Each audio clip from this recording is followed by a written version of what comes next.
ఢిల్లీలో గ్యాంగ్స్టర్లు పురుడు పోసుకుంటున్నారు.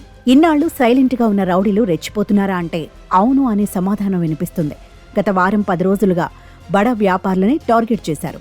రోజుకో బెదిరింపు కాల్ వస్తుండటంతో ఢిల్లీ వ్యాపారులు హడలెత్తుతున్నారు. బడా వ్యాపారులను లక్ష్యంగా చేసుకుని విదేశాల్లోని గ్యాంగ్స్టర్లు వారి అనుచరులు బెదిరింపులకు పాల్పడుతున్నారని పోలీసులు పేర్కొన్నారు. బిల్డర్లు, షాపింగ్ కాంప్లెక్స్ ఓనర్స్, నగలు, మిఠాయి దుకాణాలు, కార్ల షోరూం యజమానులకు ఎక్కువగా బెదిరింపులు వస్తున్నాయి. ఈ ఏడాదిలో ఇప్పటి వరకు 160కి పైగా ఇలాంటి కాల్స్ వచ్చినట్లు ఢిల్లీ పోలీసులు వెల్లడించారు.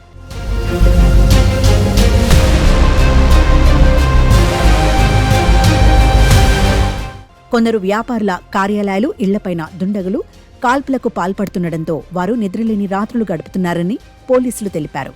ఇటీవలి రోహిణి ప్రాంతంలోని ఓ వ్యాపారికి చెందిన షోరూంలోకి 3 వ్యక్తులు చొరబడి గాల్లో పలు రౌండ్లు కాల్పులు జరిపారని, యోగేష్ దహియా, ఫజేబాయిలకు 10 కోట్లు ఇవ్వాలని రాసి ఉన్న నోట్ను అక్కడ వదిలి వెళ్లారని అన్నారు.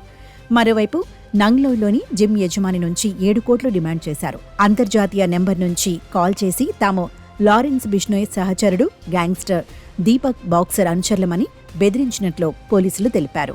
వ్యాపారస్తులకు వరుస కాల్స్ వస్తుండటంతో ఢిల్లీ పోలీసులు హై అలర్ట్ అయ్యారు.